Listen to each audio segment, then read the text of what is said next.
Parfois, une simple question déclenche une profonde réflexion. Est-ce que votre obéissance est complète?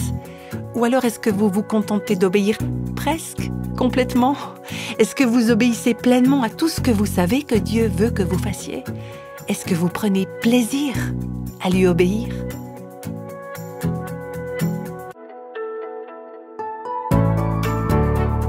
Voici le podcast Réveille nos cœurs. Dans cette série de podcasts intitulée « Retrouver Dieu, la joie d'une foi renouvelée », nous avons abordé des sujets tels que la sainteté, l'humilité et l'honnêteté.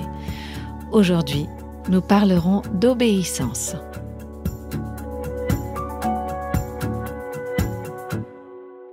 Ce matin, alors que je me préparais pour cet enregistrement, j'ai reçu un message qui a été comme un coup de poignard dans mon ventre. Et ça m'a rappelé l'importance des sujets dont on parle dans notre série « Retrouver Dieu ».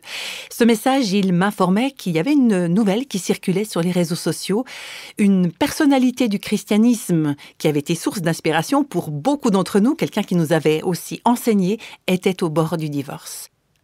Et je me suis dit, « Oh Seigneur, j'ai besoin de tes vérités chaque jour de ma vie, chaque jour. » Oui, c'est vrai, l'ennemi rôde partout, dans nos tentations, dans nos circonstances particulières, dans les crises qui sont les nôtres.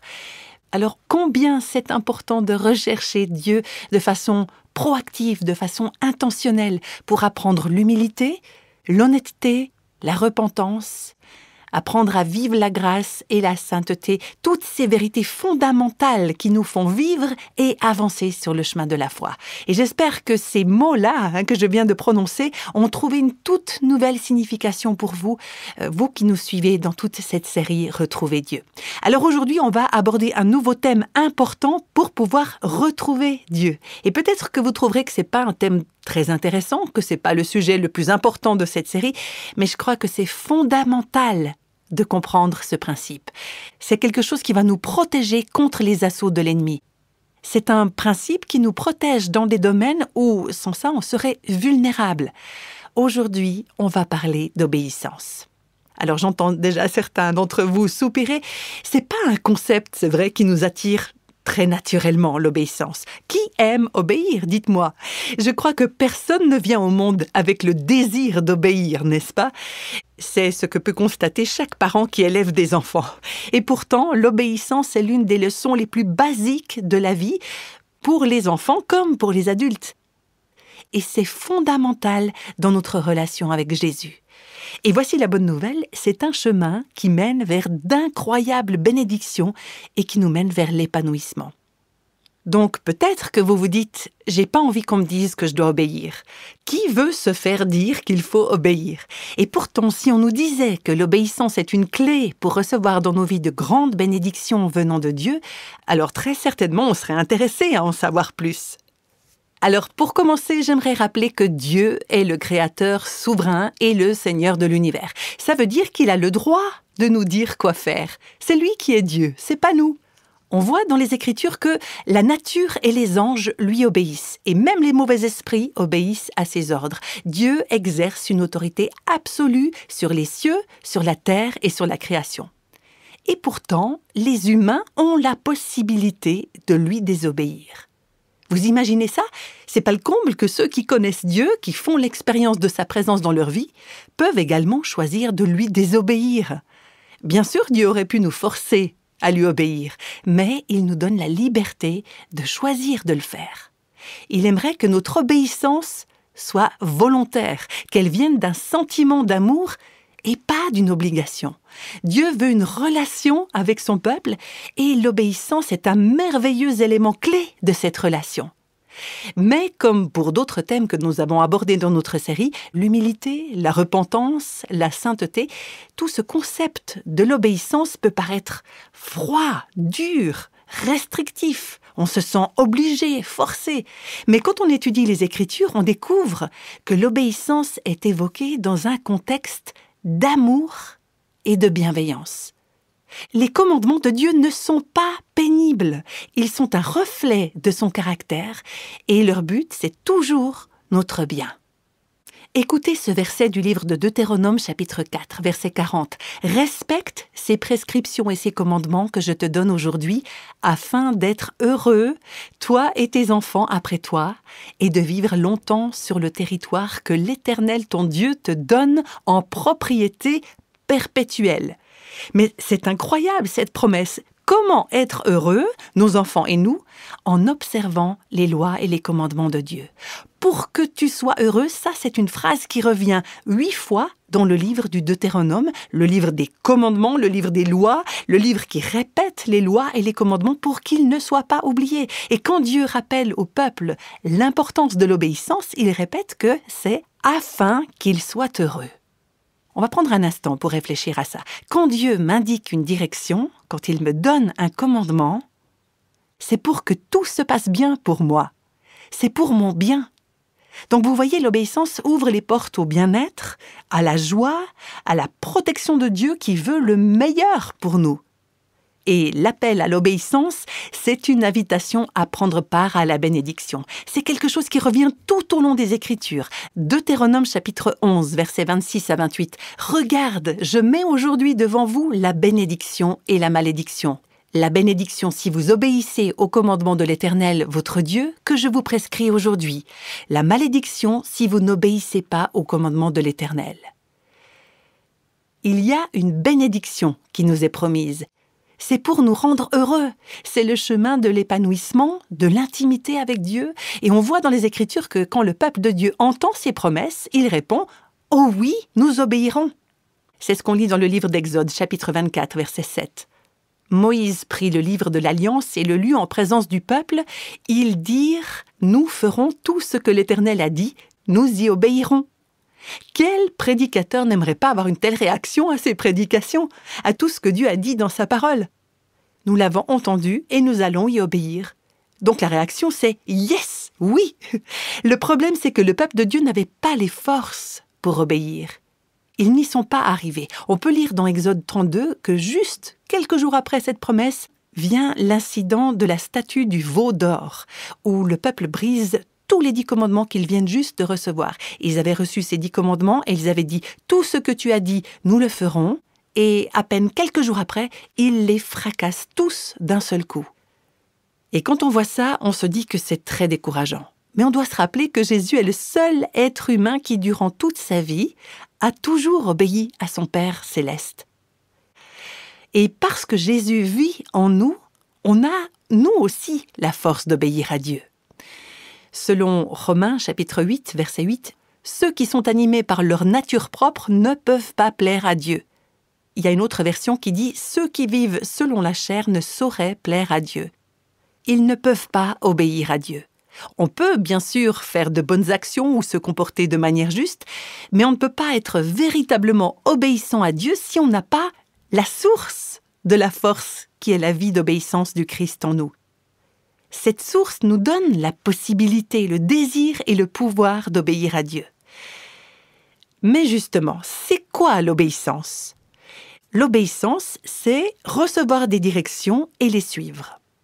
On ne peut pas attendre d'un enfant qu'il obéisse si on ne lui a pas donné des instructions claires. Et Dieu donne des instructions claires. C'est pour ça que c'est important de connaître sa parole et de savoir ce qu'il attend de nous. Et c'est très intéressant de voir que le mot hébreu traduit par « obéir » est très souvent dans l'Ancien Testament un mot qui veut aussi dire « entendre ». Obéir, c'est entendre. Entendre signifie obéir. D'ailleurs, on retrouve souvent ces formulations dans l'Ancien Testament « écoutez ma voix, écoutez la parole de l'Éternel ». Obéir veut dire entendre et agir. Ce n'est pas que entendre avec nos oreilles physiques, ce n'est pas passif, ça veut dire entendre et agir en conséquence. Ça veut dire faire. C'est ça l'obéissance. Voilà ce qu'on peut lire dans le Nouveau Testament, dans la lettre de Jacques au chapitre 1. « Mettez en pratique la parole et ne vous contentez pas de l'écouter. Mais celui qui aura plongé les regards dans la loi parfaite, la loi de la liberté. » On croit parfois que la loi est restrictive, mais Jacques la qualifie de loi de liberté, quelque chose qui libère. Mais celui qui a plongé les regards dans la loi parfaite, la loi de la liberté, et qui a persévéré, celui qui n'a pas oublié ce qu'il a entendu, mais qui se met au travail, celui-là sera heureux dans son activité. Vous voyez, l'obéissance apporte la bénédiction. L'obéissance doit être complète, absolue. On trouve une belle illustration de ça dans le chapitre 8 de Matthieu, au verset 9, quand un officier romain vient rencontrer Jésus, ils discutent ensemble et il lui demande de venir guérir son serviteur. Et cet homme dit à Jésus, « Parce que moi qui suis soumis à des supérieurs, j'ai des soldats sous mes ordres. Et je dis à l'un, va, et il va, et à l'autre, viens, et il vient. Et à mon serviteur, fais cela, et il le fait. » Ça, c'est une belle image de l'obéissance. Tout ce que Dieu dit, nous le faisons entièrement, complètement, absolument. Au chapitre 2, verset 10, Jacques le dit ainsi, « De fait, la personne qui obéit à toute la loi, mais qui pêche contre un seul commandement, est en faute vis-à-vis de l'ensemble. » Une obéissance complète. Je peux m'imaginer Ève dans le jardin d'Éden qui voulait obéir à Dieu. Globalement, elle avait reçu une seule restriction et on peut s'imaginer qu'elle s'est posé la question, mais c'est où le problème? Juste une petite bouchée, un petit morceau de fruit, qu'est-ce que ça peut bien faire? En quoi ça dérangerait quelqu'un d'autre? Dieu est juste légaliste dans sa demande. Légaliste, c'est un qualificatif qu'on utilise souvent quand il y a des désaccords avec la parole de Dieu. Mais on voit que les plus petites choses ont un impact. Il y a eu des conséquences pour Ève et puis il y en a pour nous. Juste avant de quitter la terre, Jésus a dit à ses disciples « Allez, faites de toutes les nations mes disciples. » Et que faire avec ces nouveaux disciples? Enseignez-leur à mettre en pratique tout ce que je vous ai prescrit. Obéir à tout ce que Jésus a enseigné. Donc l'obéissance est complète, elle est absolue sur toute la ligne. Mais l'obéissance, c'est aussi l'attitude du cœur, d'un cœur qui est impliqué dans l'obéissance, un cœur entier, qui a le désir et qui est heureux d'obéir à Dieu. J'aime tant ce verset où David dit dans le psaume 40 « Ce que je désire, mon Dieu, c'est faire ta volonté. Je veux suivre ta loi. » Est-ce que vous pouvez vous imaginer dire « J'aime obéir à Dieu, j'aime suivre sa parole, même si ça ne me vient pas naturellement, même quand c'est difficile, j'ai du plaisir à suivre ta volonté ?» Et on sait, grâce au Nouveau Testament, dans la lettre aux Hébreux, chapitre 10 et verset 7, que ce verset décrit également Jésus, le descendant de David. C'est une prophétie, une prédiction sur la venue du Messie qui décrit comment il quitterait la gloire pour venir sur cette terre dévastée, déchue, et pour prendre plaisir à faire la volonté de Dieu, même si ça devait le mener à la croix, à la mort. Jésus a pris plaisir à faire la volonté de son Père. Est-ce que votre obéissance est complète? Ou alors est-ce que vous vous contentez d'obéir presque complètement? Est-ce que vous obéissez pleinement à tout ce que vous savez que Dieu veut que vous fassiez? Est-ce que vous prenez plaisir à lui obéir? Bien sûr, ça ne vient pas naturellement. Ce n'est pas dans notre nature de nous plier. Ça, je peux vous le dire. Ce n'est pas inné pour nous. Celles et ceux qui sont animés par leur nature propre font les choses que leur nature leur dicte. C'est un combat intérieur. Mais si Jésus vit en nous, son esprit est en nous et on a plaisir à faire la volonté de Dieu et à vouloir lui obéir. Un style de vie qui est en accord avec Dieu et avec sa parole démontre deux choses importantes dont j'aimerais parler rapidement. Premièrement, une vie d'obéissance à Dieu est la preuve d'un salut authentique. C'est la preuve d'une foi vivante. Dans Matthieu chapitre 7, Jésus dit « Ceux qui me disent « Seigneur, Seigneur » n'entreront pas tous dans le royaume des cieux. » Le fait d'avoir l'air très religieux, c'est pas ça qui fait de nous des personnes régénérées, sauvées. Il ne s'agit pas seulement d'avoir une théologie juste. Celui qui entre dans le royaume, c'est celui-là seul qui fait la volonté de mon Père qui est dans les cieux. Est-ce que ça veut dire que c'est l'obéissance qui nous sauve? Non, notre obéissance ne nous conduira jamais au salut, mais si on croit en Christ, alors la preuve de notre foi, c'est l'obéissance à la volonté du Père. C'est l'évidence, c'est la preuve d'un salut authentique. On lit souvent le sermon sur la montagne dans l'évangile de Matthieu, mais il y a un récit parallèle dans l'évangile de Luc au chapitre 6, où Jésus exprime les choses un petit peu différemment. Il dit « Pourquoi m'appelez-vous Seigneur, Seigneur, et ne faites-vous pas ce que je vous dis ?» Ça n'a pas de sens. Et il continue en décrivant 2 types de personnes, celles qui entendent sa parole et qui la mettent en pratique. Il dit, cette personne ressemble à un homme qui, pour construire une maison, a posé les fondations sur le rocher. Le torrent s'est jeté contre cette maison sans pouvoir l'ébranler parce qu'elle était fondée sur le rocher. Ainsi sont ceux qui entendent sa parole et qui la mettent en pratique. Et puis, il parle de ceux qui entendent et n'agissent pas. Ces personnes qui, par exemple, vont à l'église, s'impliquent dans des petits groupes, écoutent les podcasts de Réveille nos cœurs, font des études bibliques. Elles entendent la parole, mais elles ne la mettent pas en pratique. Et Jésus décrit ces personnes ainsi, mais celui qui entend et ne met pas en pratique est semblable à un homme qui a construit une maison sur la terre sans fondation. Le torrent s'est jeté contre elle et aussitôt elle s'est écroulée. La ruine de cette maison a été grande. Le fait d'obéir à la parole de Dieu a un lien direct avec notre destinée éternelle. Peut-être qu'il y a parmi vous qui écoutez aujourd'hui des personnes qui ne connaissent pas encore Jésus, qui n'ont pas mis leur confiance en lui. Elles peuvent même avoir l'apparence de bons chrétiens ou de bonnes chrétiennes. Elles peuvent faire plein de bonnes choses, elles peuvent suivre toutes les traditions, mais elles n'ont pas Christ en elles. Et une des évidences, c'est que leur cœur n'obéit pas à la parole de Dieu. La première lettre de Jean au chapitre 2 dit « Si nous gardons ses commandements, par là nous savons que nous l'avons connu. » Alors, comment savoir si vous connaissez Jésus? Est-ce que vous vous demandez si vous êtes enfant de Dieu? L'apôtre Jean nous donne là un indice. Nous savons que nous l'avons connu si nous gardons ses commandements. Celui qui dit « Je l'ai connu » et qui ne garde pas ses commandements est un menteur et la vérité n'est pas en lui. En fait, on obéit tous à quelque chose ou à quelqu'un. La question est de savoir à qui ou à quoi on obéit.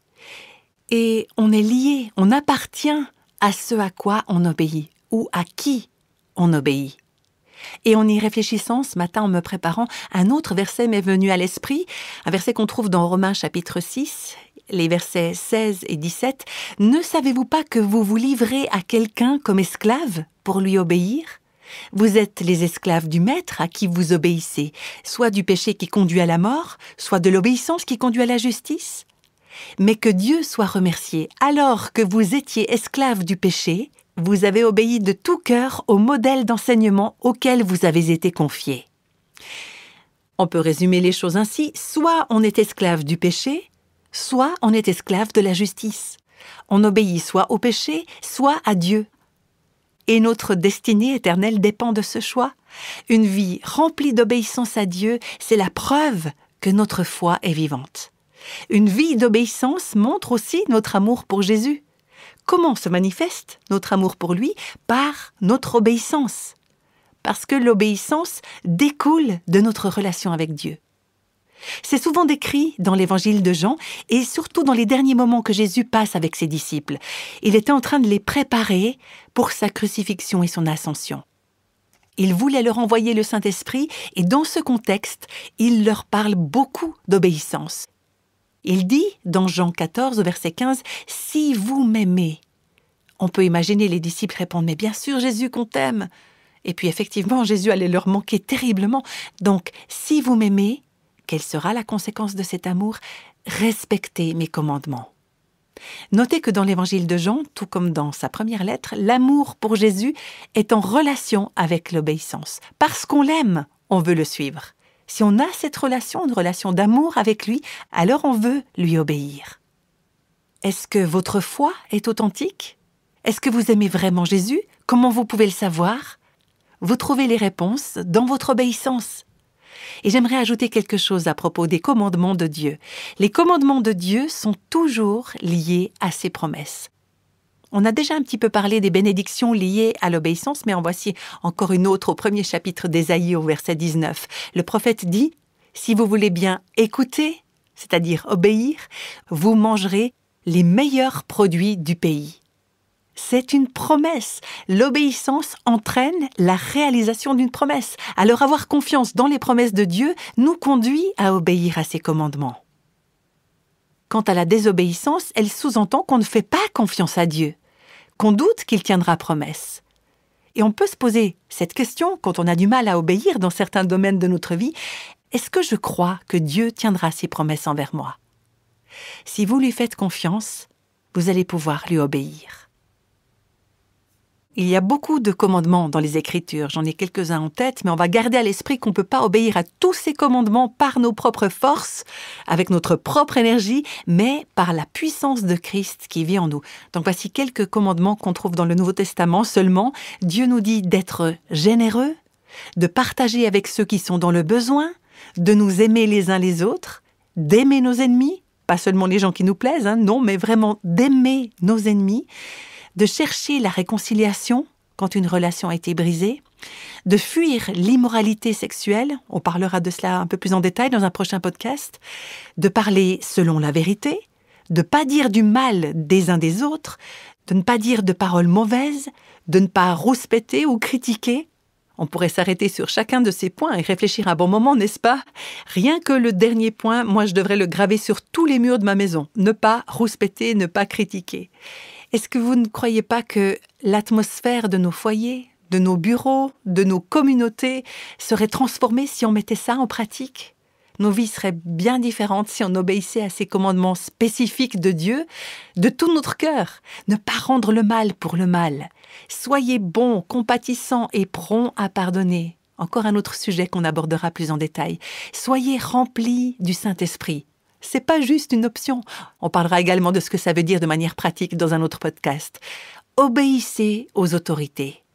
Soit dit en passant, si je suis sous l'autorité de Dieu, et si ma vie est en accord avec ses principes, alors l'idée de se soumettre à l'autorité d'un mari, à l'autorité de responsables spirituels dans nos églises, ou d'être soumis aux autorités civiles, ça n'est plus tellement une menace, ça n'est plus tellement difficile à vivre une fois qu'on a réalisé que notre allégeance est en premier lieu envers Dieu.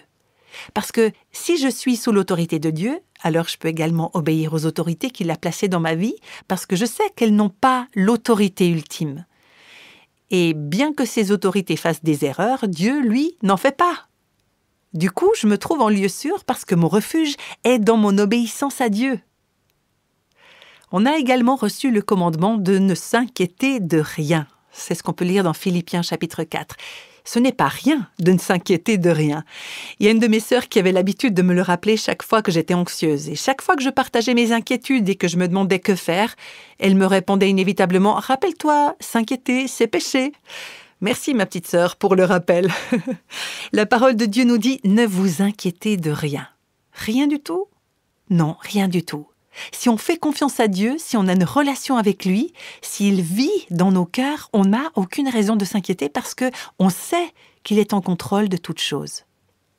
On a aussi reçu le commandement de nous réjouir dans le Seigneur en tout temps. Comment garder ce commandement quand tout vole en éclats autour de nous? Il y a certains parmi nous qui font face à des problèmes majeurs en ce moment même. Et les textes bibliques ne nous disent pas qu'en nous réjouissant, les problèmes vont disparaître et que les moments difficiles, douloureusement difficiles, vont s'évaporer d'une minute à l'autre.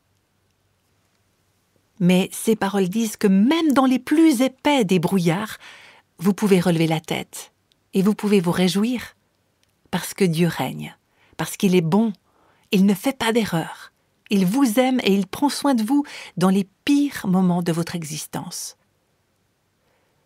Alors voilà, on a vu qu'une poignée de commandements, il y en a bien d'autres encore, et je suis sûre que beaucoup d'entre vous, vous les aviez déjà entendus, j'ai rien dit de nouveau, et je suis sûre que beaucoup peuvent dire « Je suis d'accord avec ces principes, j'adhère à ce que Dieu dit ». Mais la question n'est pas « Est-ce que nous avons déjà entendu tout ça ?» ou « Est-ce que nous sommes d'accord ?» La question est « Est-ce qu'on obéit? Est-ce qu'on vit selon ces principes ?» Pour beaucoup d'entre nous, on n'a pas besoin de découvrir de nouvelles vérités pour vivre les bénédictions d'un réveil et de l'intimité avec Christ. Il nous suffit simplement de mettre en pratique ce qu'on sait déjà. Vous savez, en 2012, Bobby, la première épouse de mon mari, a reçu un diagnostic d'un cancer ovarien de stade 4. Après environ 30 mois de traitement et de combat contre la maladie, le Seigneur l'a finalement reprise à lui.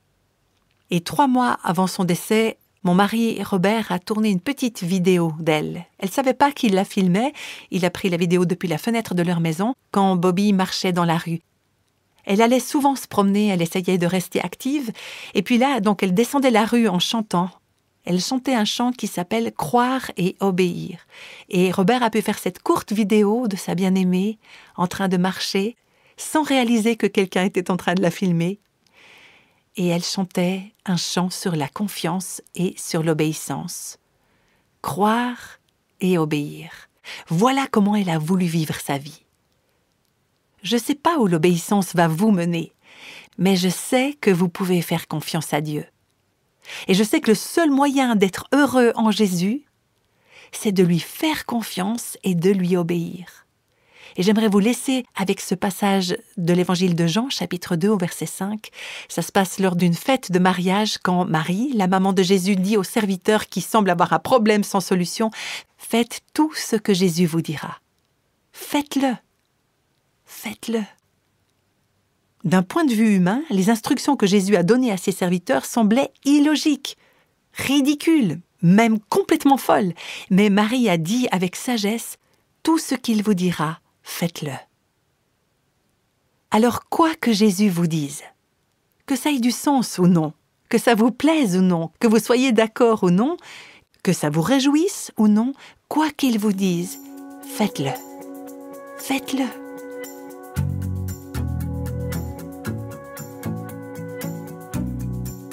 L'histoire qu'on vient d'entendre nous rappelle que l'obéissance, ce n'est pas seulement suivre des règles, c'est plutôt marcher à l'unisson avec celui qui nous aime.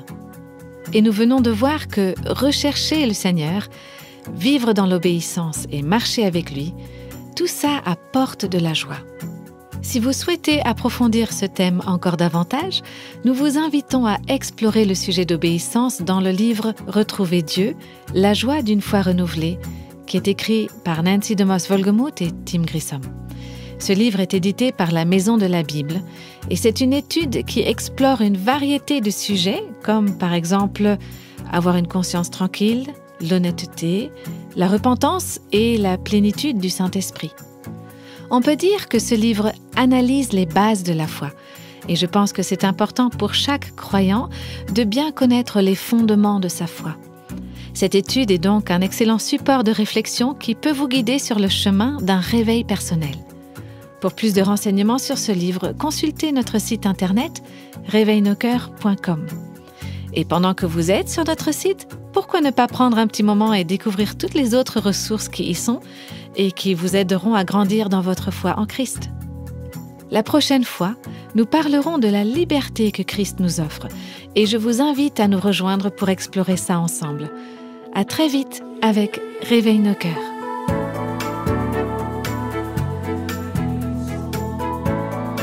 Tous les extraits de la Bible sont tirés de la version second 21. Réveille nos cœurs est le ministère francophone de Revive Our Hearts, initiative de Life Action Ministries avec Nancy DeMoss Wolgemuth. Avec les voix de Christine Raymond et Jeannette Kosman.